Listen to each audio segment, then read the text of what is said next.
to support business. I hear one of the participants say the government has not been supportive. Well, I would beg to disagree.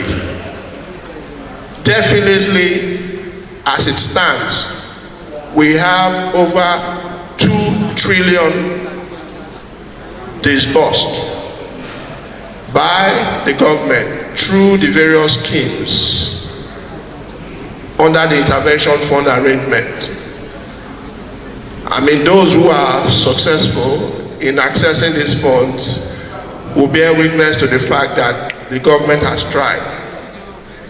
And I wouldn't want to go into some of the shortcomings of the government. We know some are poorly conceived.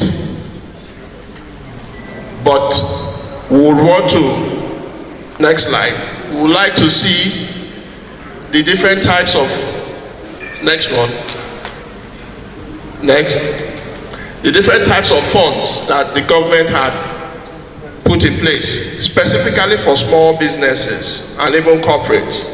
We have, of course, the latest one, which is the Micro, Small and Medium Enterprise Fund. This is a veritable fund that entrepreneurs can access. Of course, our farmer colleague will bear witness to the Commercial Agricultural Credit Scheme. For those existing farmers and those who want to go into farming, this is a veritable fund that you can access at single-digit interest rate. How do you access it? We'll get to that. Next slide. Now, the how to access this fund. Usually, we have people come to the bank to bank their funds, and some don't even have any banking relationship. They want to provide a sense of they have a good plan. I mean, it's just like seeking for a job. You don't have a good resume. No matter what experience, background you have, if you don't have the right packaging, of course the employer will just chuck your application to the trash bin. The first question that all lenders would ask is, who are you and what do you do? Which brings us to what the farmer has said. You need to know your business in and out. You need to have a sense of what you've been able to do independently on your own, how the business has grown, and what can you benefit from the bank. You need to know a lot about your industry, your sector, so that you give the banker the assurance that I'm not just giving a greenhorn, a novice, hard-earned money, government money, taxpayers' money, shareholders' money, all because I have sentiments that you are going into a business. The next slide. What do you want? How much do you need? And why should I lend to you? This question has always been a major concern for most loan seekers. Many a times entrepreneurs can't even articulate what they want, not to talk about what they need.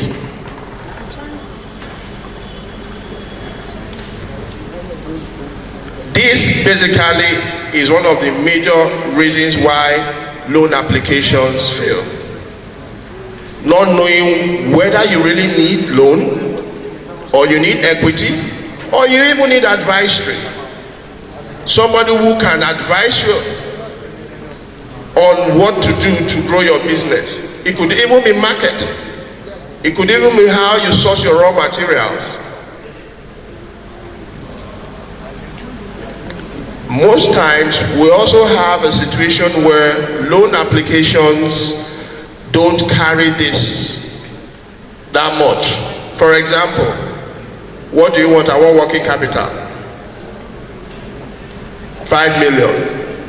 Okay, working capital 5 million. What specifically do you want to do with the 5 million? Oh, well, I want to use it to run my business. You've not said anything to the bank. Specifically, you need to break down and articulate the loan purpose. What do you want to do with this money? If there is a need, a borrowing cost, then the bank will look at it and see what they can avail you. Usually we have this situation where if I should give a bank an amount more than what the business needs, the bank will sort of cut it down and give me what the business really needs. That for me is fraudulent, and it doesn't help you as an entrepreneur. It simply means that you are more or less not grounded in the business. When a banker sits with an entrepreneur and the person passionately and intelligently articulates what the business requires, many a times they get what they want. This is one area that I feel most entrepreneurs fail. They can't even provide a history of their repayment track record. Next slide. How do you repay this loan? We have this insinuation that, okay, intervention fund is one of the national cake that everybody should take advantage of. Wrong also. Because if you don't pay back these loans, other interested loan seekers will not be able to take advantage of this. So your repayment status must be clearly stated and provided to the bank. If you can't tell me the source of your repayment, how you're going to repay, when you're going to repay, is pretty difficult. And all these are actually seen in your cash flow.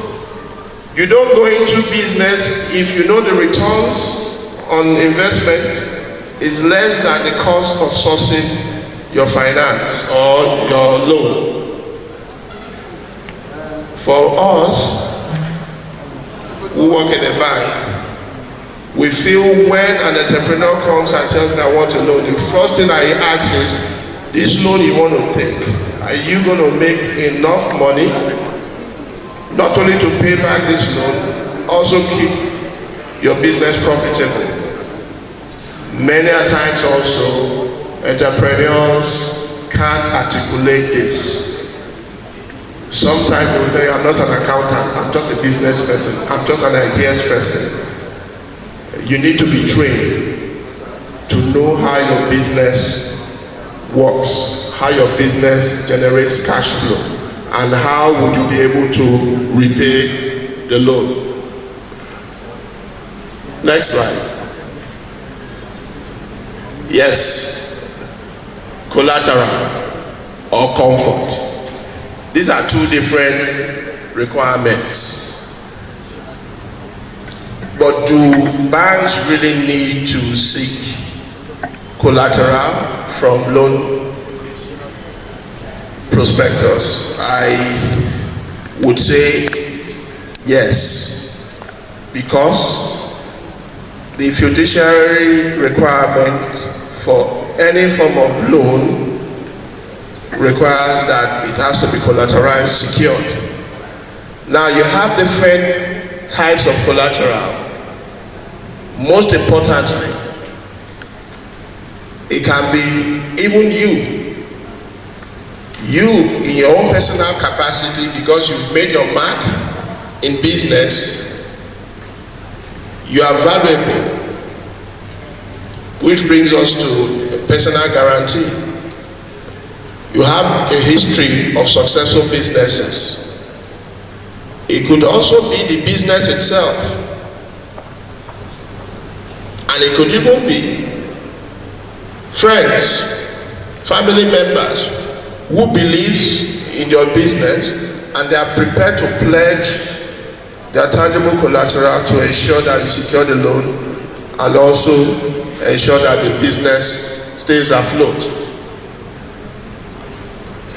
So I would rather say that when you are seeking a loan from a bank, collateral should not be the first thing.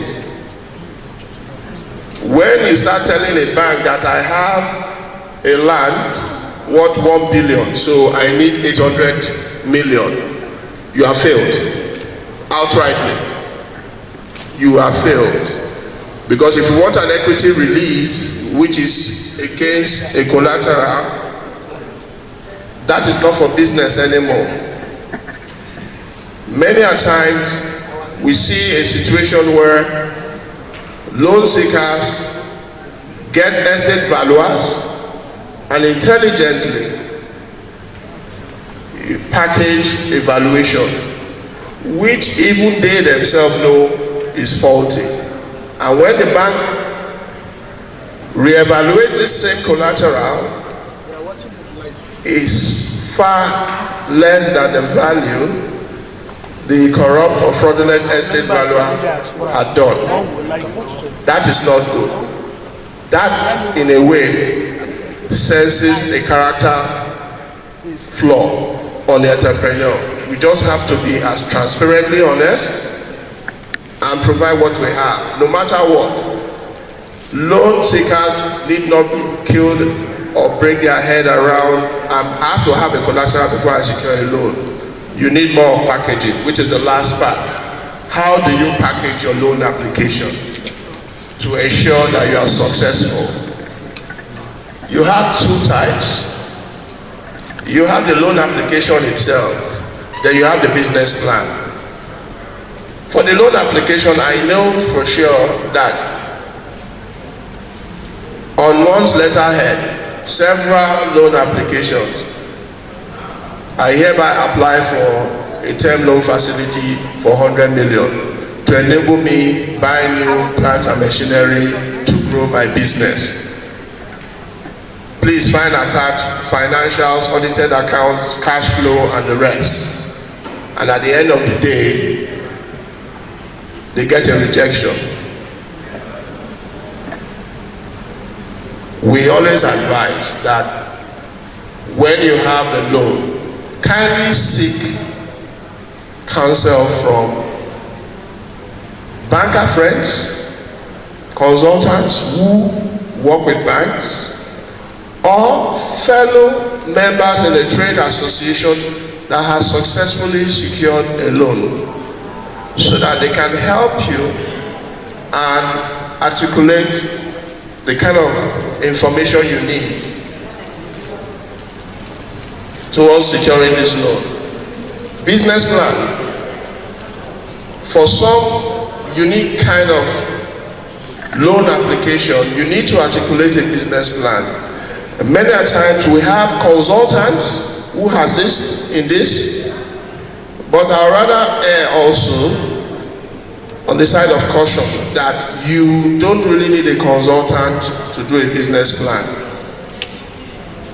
You can actually do your business plan yourself. All you need to know, what are the requirements that a lender wants to see in your business plan. And your business plan need not to be too bulky. It can be maximum 5-page. Because at the end of the day, you only need the supporting documents to your business plan. The next. In conclusion, there are several banks who are very good at providing intervention funds. But I'm not here to sell these banks, but the information is in the public space. Some are in the first tier category, and some are in the mid-tier category. Then some are global banks. Like where I work, we also support entrepreneurs who want to go into export, who want to go into agri. All you need is to identify a bank that aligns with your business DNA What I mean is, don't go to a bank where you feel I can just walk into that bank and get a loan. It's not going to work. You need to know the pedigree of the bank, that this bank is known for retail loans, commercial loans, corporate loans, so that when you are applying to them, it's easier because they have the right resource to review your loan. And there are some banks who are good at some sectors: oil and gas, agri, real estate, personal finance, outgrowth scheme, distributor finance, even startups. So you need to find a partner in these banks, be it development finance institutions, microfinance banks or institutions, or the conventional commercial bank. Then lastly, for you to be successful, you need to professionally run your business. You don't leave your business to an outsider to run it for you, because definitely you give the bank an impression that you don't have a firm grip of your business. I've seen entrepreneurs, you ask a question, what was your turnover last year? They are talking to the accountant. The accountant give the information to the banker. How much money do you need this year? Accountant give information. Already you've given an impression that you don't have a firm grip of your business. So why should I give you loan even if you have collateral? Then of course we also have the other aspects which everybody knows. We call it all kinds of names: kick back, kick forward. You know, if you really want a loan, you just have to settle some people. That for me is not the right step. We see a lot of entrepreneurs do that. Not to worry, I'm going to settle you, just give me the loan. You know what to do. And I can tell you, it happens in the industry. But when it comes to repayment, the entrepreneur tells you, look, you took 5% or 1% or 10% of that loan, so go and meet the person. You can't pay. You have a bad credit record. It's in the credit bureau. You stand no chance of getting new loans from the bank. Thank you for your time. Thank you.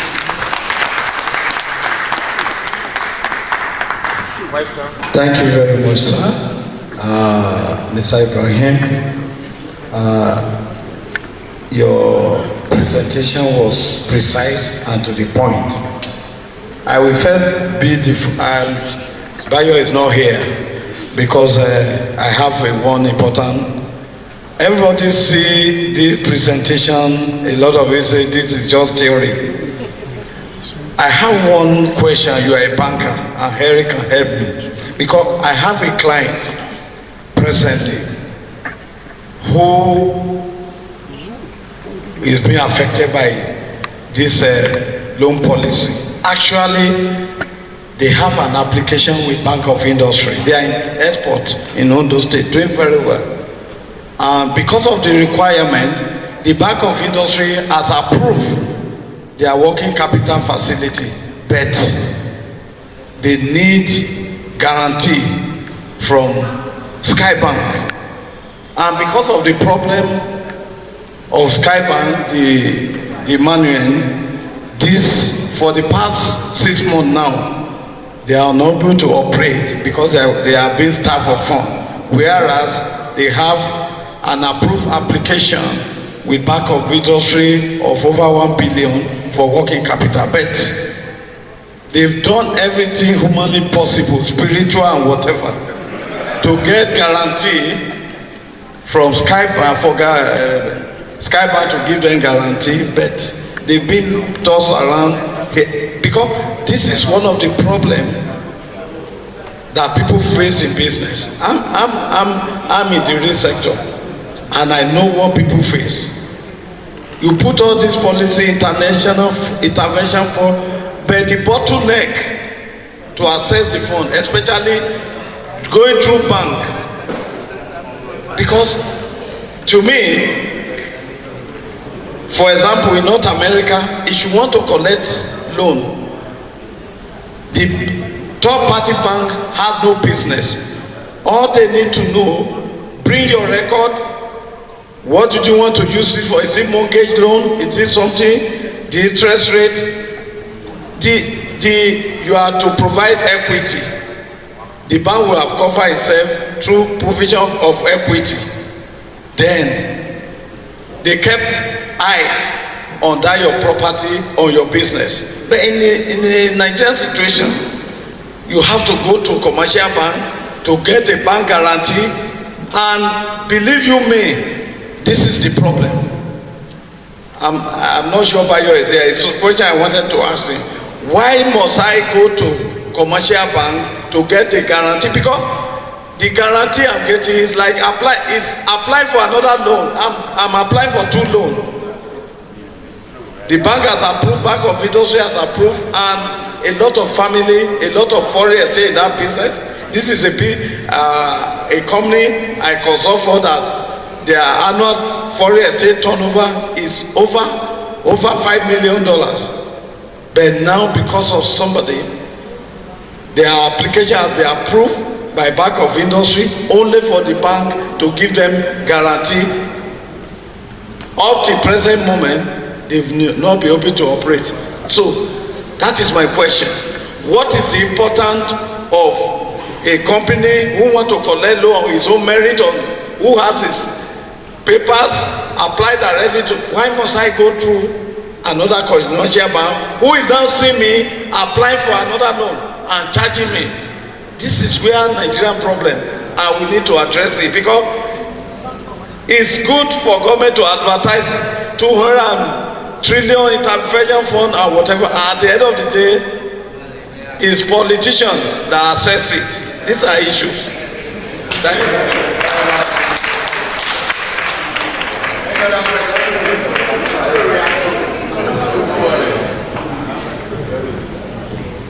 I think the president has really said the ball rolling.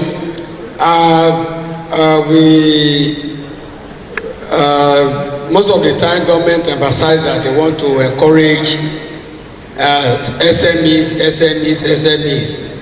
I mean, the impact is not being felt, because you approach the bank and you say you want to borrow to start maybe a school or small thing. The rate of interest, I remember there was a time we want to borrow money to start to run a guest club, a guest house or something like that. The rate of the interest they gave us, is scary, 28%.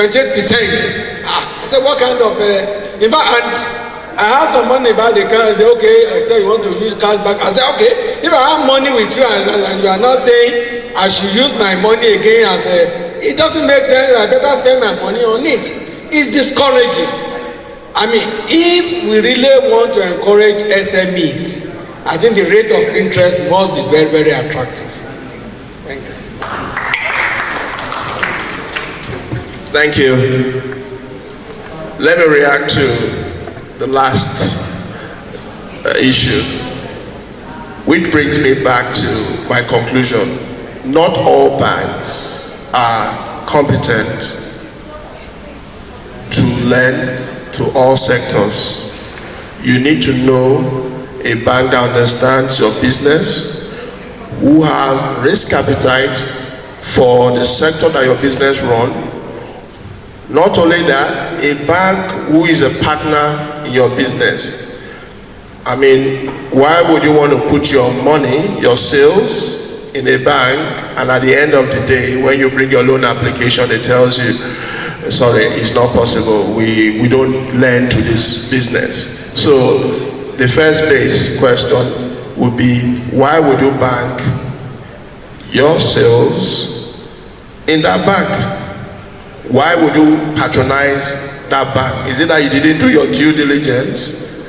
Oh, okay, you want to open an account just to have a corporate account. I think there should be a paradigm shift.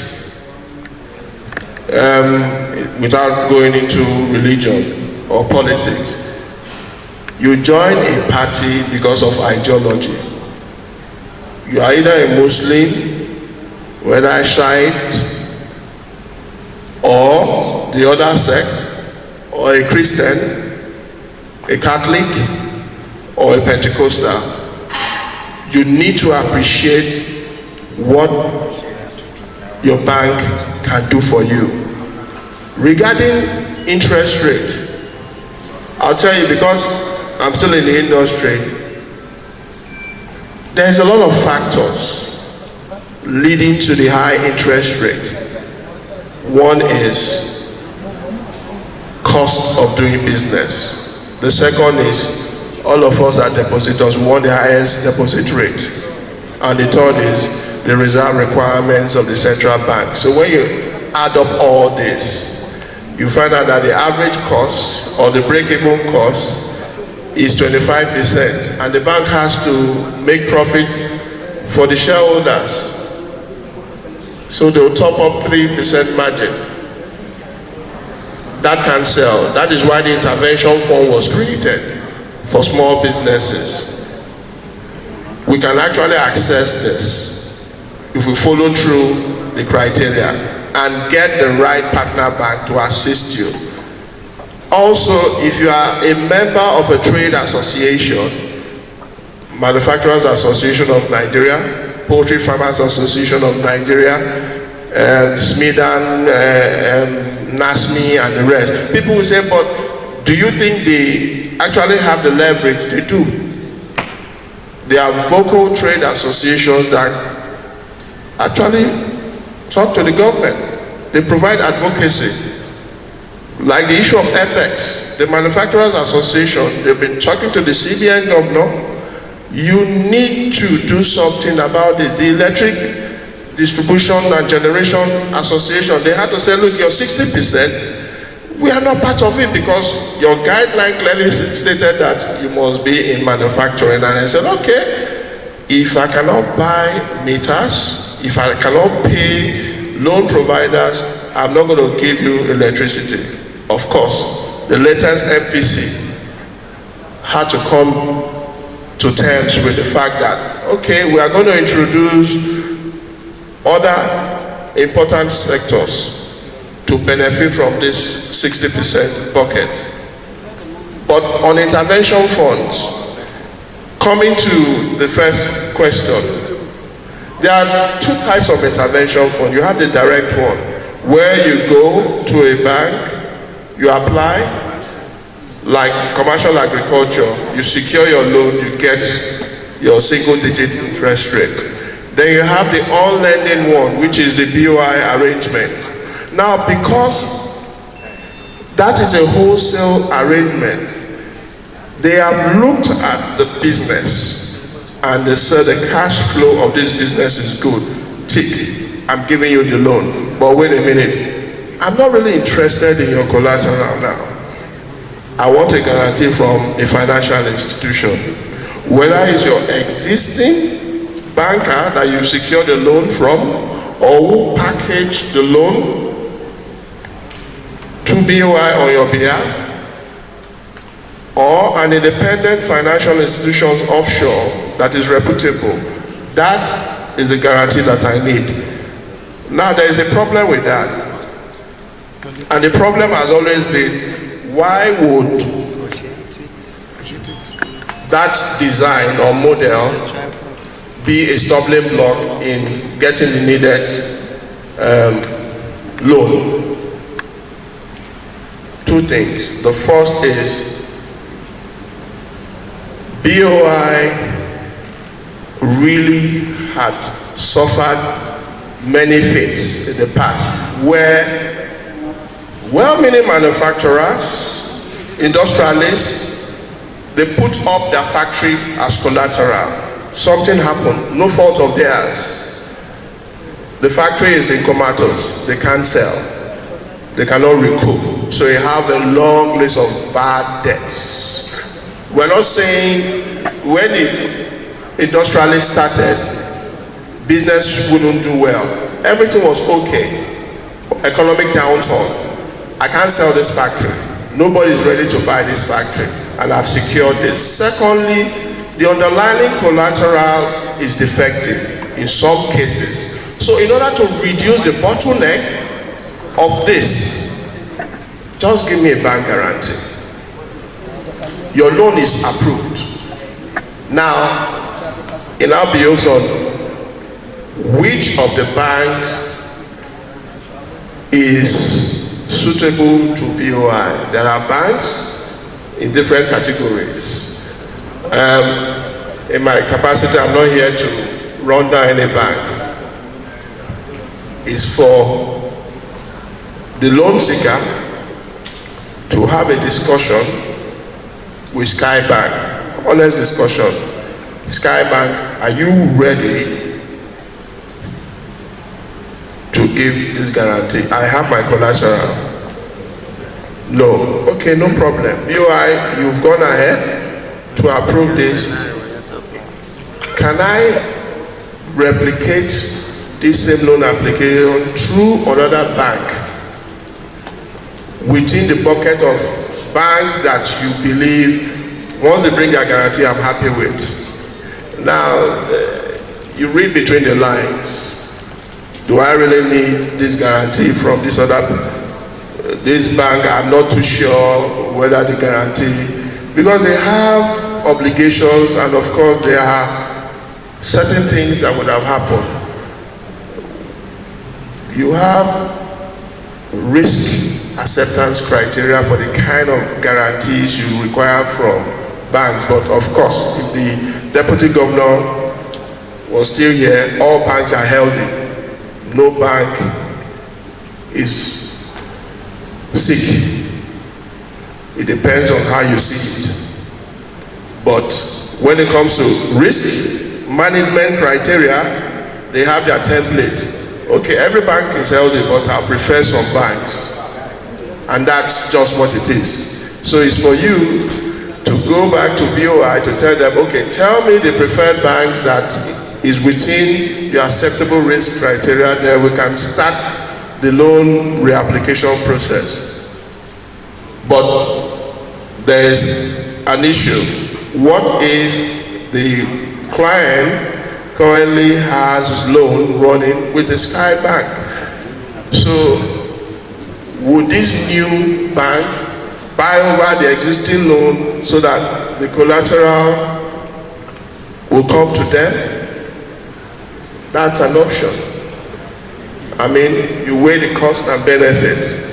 I think there's a way around it. Thank you.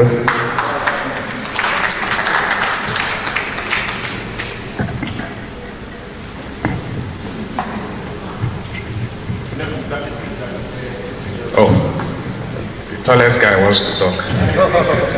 Okay, let me just add one or two things, because talking about the loan with Skybank, we don't have full information of what is happening, because asking for a guarantee is like asking for a loan. The bank will do their due diligence on the company. A lot of companies have negative equity, and when you have negative equity, another bank will not be willing to give you a loan. Secondly, because of the FX issue a lot of companies are going through, they have outstanding loans, so a lot of them are in early alert, in GSAM, so they have, if you check their credit rating is bad, to no fault of theirs.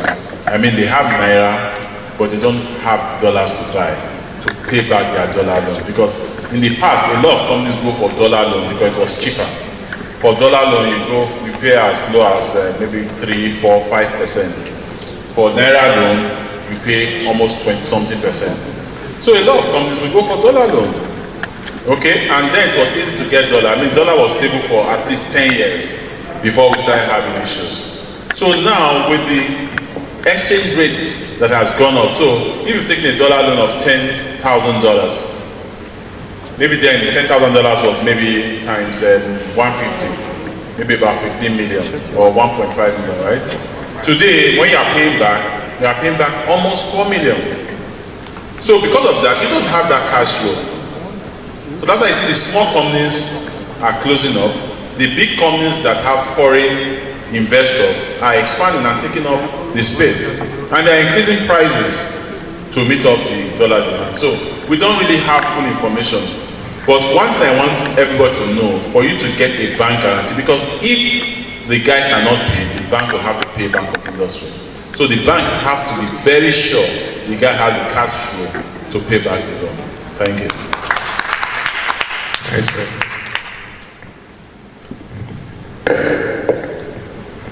Thank you, our own Henry Osagi and Mr. Ibrahim. God bless you for that kind of wonderful presentation. Ladies and gentlemen, I want to assure you that the first subject we took, which is very crucial, took a lot of time, but I can assure you by 4:30 maximum, we are going to ramp up this meeting.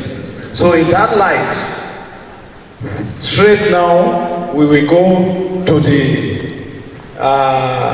lunch table to have our buffet. It's a buffet lunch.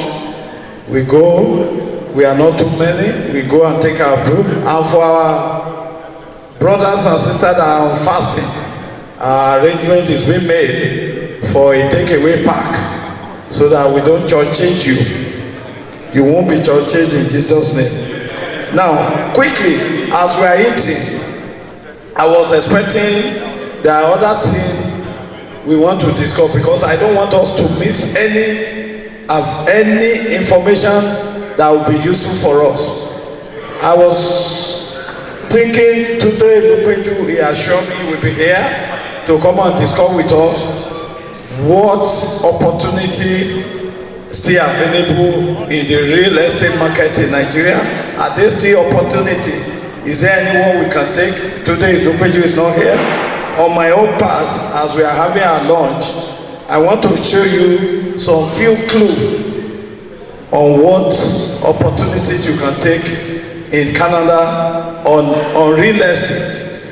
It's something my company has witnessed, and I'm going to give you testimony as I'm sharing the view with you, so that I don't want to be selfish.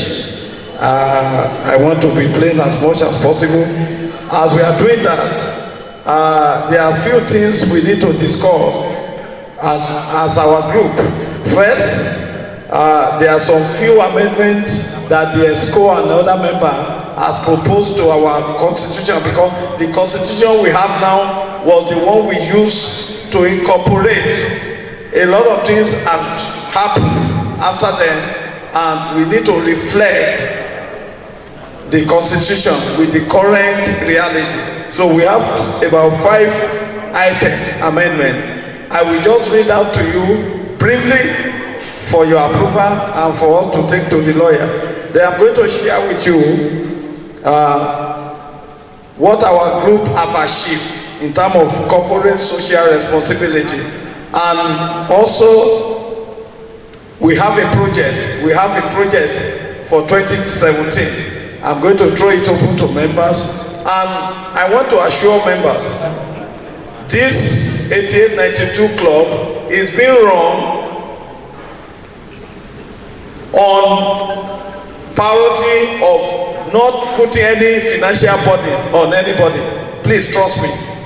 Whatever we are doing, we are not going to levy anybody. It's going to be on sponsorship. That is, if God give you the power to support. It's a community or something. There are 2 things in our group now. We have 8892 Club as a club, as an NGO. We have another cooperative department of the cooperative unit of the club. What we do is to look at what opportunity available in the market to invest on, and we call ourselves, we put money together. Currently we have some money placed on financial market for 1 year or whatever. So these are strategies we put in place. We don't want to impose any financial burden on anybody. So when we are calling on you, when we say come to meeting, please don't think, oh, they are going to contribute money. No, you give willingly. You should know God has put in your purse, you know the cause we are fighting for, and you have any amount you feel. A friend of mine called, oh, I'm going to put this. I said, good. So please, let us tell our colleagues, we don't have intention now or in near future to impose any financial burden on anybody. Everything we will be doing will be on voluntary sponsorship. We are not going to levy anybody. And please, let us be involved in our activity. We have a lot to gain together. We have a lot to leverage together. Bayo has come here, talk a lot of things, and I want us to pray for Bayo too. God is a symbol for us. He's representing us, either we like it or not, at the top. Let us pray for him. The Almighty God will continue to protect him, and he won't be used. He won't abuse the privilege God has put in his own. He won't be tempted. So, those are the things I want to ship in. Please, can we go to the food table starting and have our lunch? From the high table. No, there is no high table bread. Let's just go. Everybody should just move. Everybody should. After Prof, you say Prof. Prof will go first. I'm still on the Zambisa issue. Bulletproof for sale. Ayeta, Betu. So if you are going on holiday in Zambisa, no, it's a Ayebobwa. It will not cost too much. Legend Beji. Origin come back before everything. So, madam, how are you?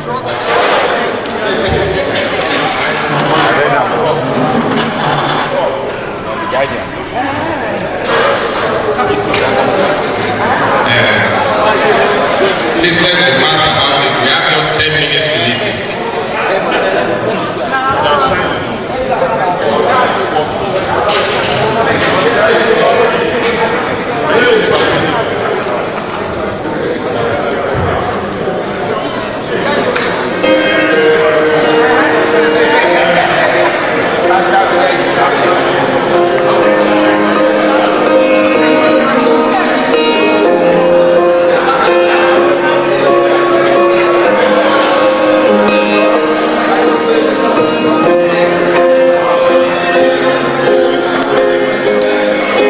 So they don't bother you anymore.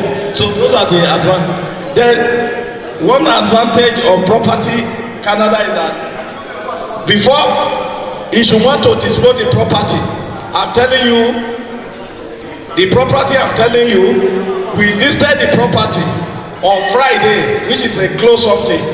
By Monday, the property is gone. So it's very lucrative, and I want us to work on the information. And the last thing is that as a non-resident, you are free. A lot of Nigerians have property there. You are free to acquire after disclosure of your income source. That's what you need to tell the government of Canada. I just believe I feel it obligatory and as a sense of responsibility to share this information with you as part of our take-home. Thank you very much. Thank you.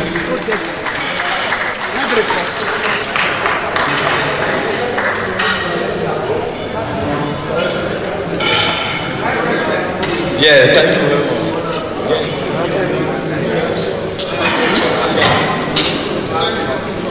Yeah, okay. Just like you have. All the, apart from the, well, the issue, all our program today will be recorded on DVD, just like last year. And two things will happen. We are going to upload it to our website, the 8892 website. We are going to upload all the program speeches onto the website, and not only that, Dayo is going to produce some CDs on this that we anybody distribute to members. Thank you very much. Now,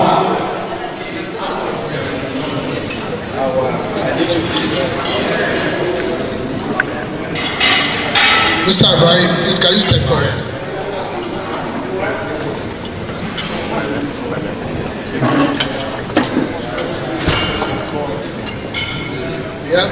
Thank you.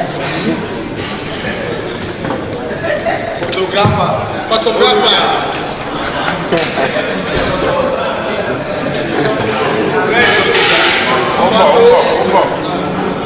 So, on behalf of 8892 Club, I present this to you for finding the time to speak with us. Thank you so much.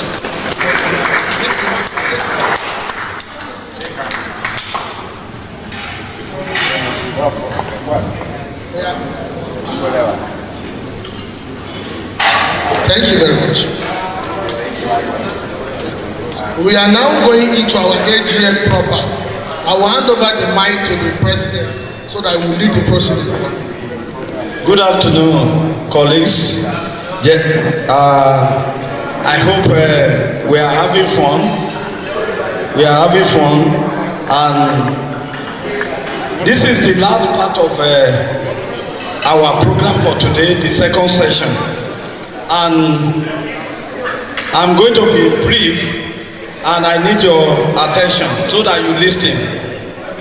Now, 8892 Club, we now have, like, apart from the Nigeria as the head office, we have two other regions that is well groomed. We have the Europe Brethren. Julius Bamiro is the vice president for Europe. I'm telling you, they are doing wonderfully well. Their union is even more closer than we in Nigeria here. They've taken the meeting to another level. You see them going, they do meetings in their own houses. They move the meeting among themselves, rotating it. Also, the North America group comprises of Canada and United States. Kayode Olawumi is the president. As I'm telling you now, there is a meeting we are setting up for summer in July in Canada, in Toronto. The North American group is going to be meeting officially in July, some date in July in Toronto. So everything is being worked together. Now, in reality to how we started and what is obtainable now, the constitution that we set up during our inauguration, there are some things we need to include based on reality and based on what is going on. For example, because this is what recommendation that was set up by, especially during the last election, we discovered that there are a lot of things that were not in the constitution and need to be changed. And I'm going to read them out to the house. If you support it, you say nay. Okay. Okay. Now, the first amendment, there was no inclusion in the constitution for the various chapters to set up their ESCO. But today, we want to include it because both Europe and North America have their local ESCO that are being coordinated as the assembly. And so, it has been recommended that we should inclusion of clause that the local chapter to set up their local ESCO should be included in the constitution. If you agree, say nay.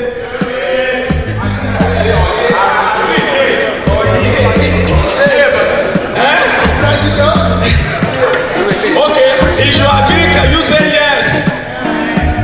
The yes have it. If you disagree, say no. The yes have it.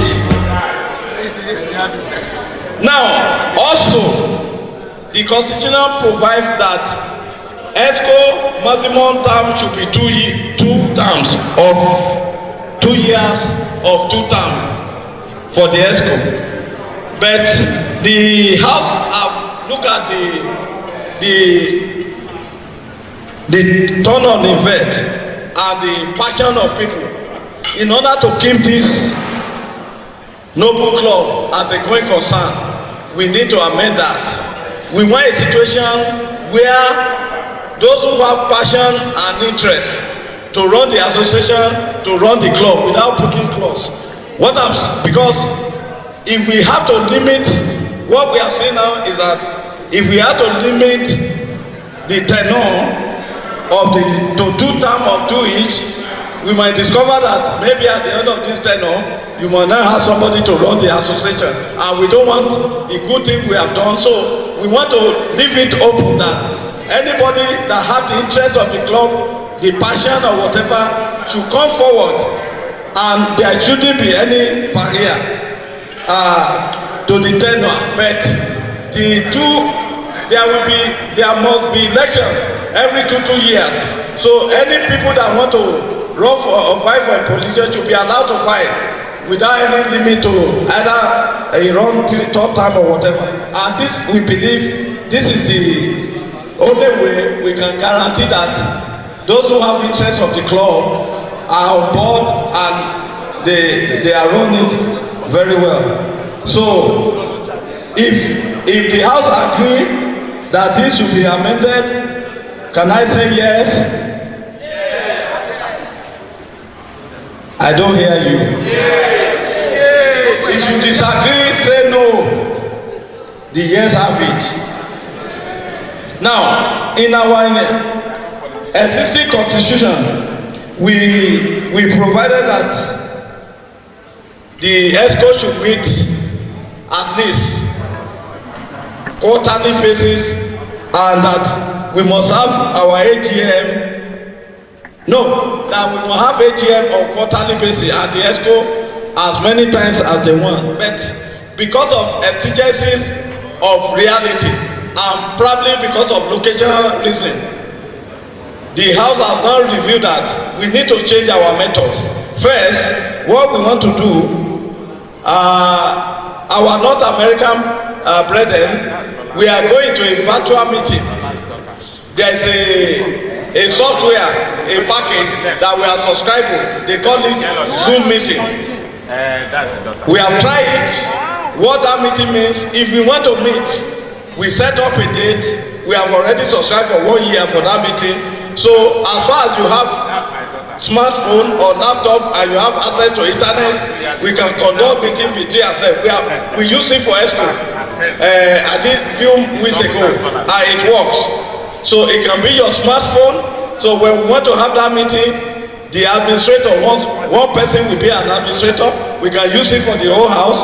It has a maximum participation of 250 members, and we are not up to 250. So at a time, we can set up a meeting, and everybody will be looking at ourselves video-wise, and somebody, the chief, will be moderating the meeting. So these have been tested, and we are going to be using that. So what that means is that at least maybe once in a year we will have a general meeting like this, so that will reduce the risk of traveling from Lagos to Ibadan. So we want to run the association in reality to what is on ground. So frequency of AGM for at least once is what is going to be included in the constitution, and next at least twice a year as situation demand, using available media, virtual meeting, social media, or whatever.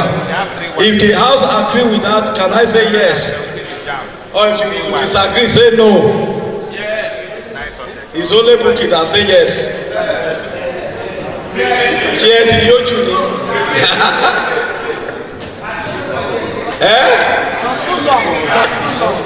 So the House has agreed to include it in the constitution. Now, also there are some of elective positions that we actually occupy during the first tenure. When we now want to conduct the election, only for Barrister Isishe and the electoral group to discover that some of the offices that we created, they were not in our constitution. So it's one of the 4 clauses we want to include. Inclusion of other elective and nominated positions like assistant financial secretary, corporate social responsibility officer, internal auditor. And also, we have advisor that we call honorary advisor to the council, the one that Bayo Adenabu and Mukaila occupied. They were not part of the constitution. We now want to incorporate it into the constitution. So those are the amendments. If you agree with that, we should include all these other posts in our constitution and should be part of the ESCO. Can I hear yes? If you disagree, can I say no? The yes have it. Thank you very much. Now, also, quickly, that is about the constitution. Then I now want to go to our corporate social responsibility commitment, because our key position that empowerment, one of our vision is that we want to impact on our society, and our pet project has been the Obafemi Awolowo University accounting department. I've told you in 2012 we donated books and laptops worth 1 million naira to the library, and the school testified that singular share of us, when the AUC came to the department, it was one of the criteria they used to accredit the department. So thank you very much. Also, the second project that we have done at OAU accounting department is that you should see the major lecture theatre at the last floor. Before we even left there, that place is gone. I'm telling you, till last year, nothing has been done to that lecture theatre. The students have been virtually sitting on the floor. After people are here, they can testify to that. So we took it upon ourselves through personal sponsorship. We were able to upgrade, not only renovate, we upgrade the lecture theatre. We put electronic display board that they can project lecture. We change the furniture. We put ties like this. We flood the ties. Put air conditioner. We paid it at the cost of 3.2 million. That was sponsorship. Now, this year there is a project. There are two alternative projects, and there are two projects that we are proposing. There is a commitment through Bayo Adenabu that the department needs an operation boss. They need an education boss. They put through Bayo Adenabu, and Bayo has committed 2 million naira to support that project. 1 million of it has been paid, is in our account. The other 1 million now. So, and the ESCO met, and we discovered that with the present economic reality, it might be very difficult for us to finance the bus, because for us to get a good bus that the school can use, we should be talking about maybe 6 to 8 million naira, even though it's Tokumbo or whatever. So the ESCO is now saying maybe we should consult a toilet, because one of the problems affecting OAU, they don't have good facility for toilet. So we are looking for a way. The ESCO will look at, if we cannot get the vehicle bought, we might look for a way of using the money to build a modern toilet for the department. Again, one of our promises is that we want to institute an annual award in honor of our set that we will be calling annual 82-92 Club Award for the best graduating student in the accounting department. The ESCO has met, and they are recommending between 100,000 at least. We want to do something that is sustainable and that we can fund. So we will start this year by issuing a check of 100,000 to the best graduating student in the accounting department. So those are the things we want to do. If we have more fun, we can do better or send it to maybe subject, maybe we do some better. Presently, within our financial capacity and reality of things, this is what we are proposing. Annual 82-92 award to the best graduate students in accounting on annual basis. If you agree on this thing, we are going to do an official letter and send it to the department, to the HOD, that this is what we have agreed to be doing on annual basis. It will be part of the Gazette. Please, if you agree with all these things, so on the school bus or whatever, what is our suggestion? I want people to talk, please.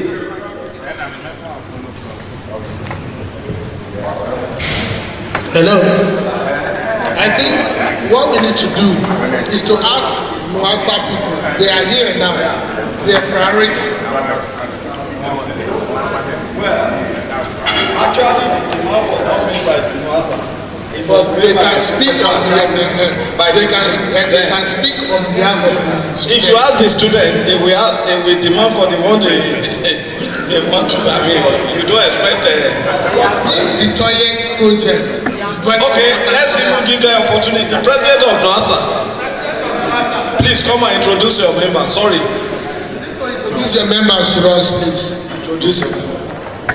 Good afternoon. Read your letter yourself. Okay. On behalf of all accounting students OEU, I am the president of the NWASA OEU. My name is John Sunday, and this is the general secretary, Ismail Oladejo. And then we have other executives present as well as members of the legislative arm. And then we are really grateful for this platform to felicitate with the 8892 Club. Firstly, we have series of projects as far as NWASA OEU is concerned. Okay, and one of the major projects that we do is every session we organize an annual conference, and we bring resource persons from all walks of life to come and speak about various issues pertaining to accounting profession and pertaining to the country at large. And in lieu of this, we are organizing an annual summit that will be holding February 22nd and 23rd of next month. And the theme is Economic Recession in Nigeria, the intervention role of accounting professionals. And we want to solicit for the support of the 8892 Club to the successful event. And there's also going to be an alumni reunion session, which is going to be a part of the program, because NWASA will be celebrating 35 years.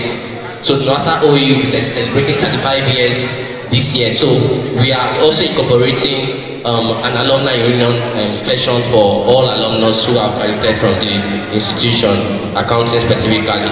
And then we also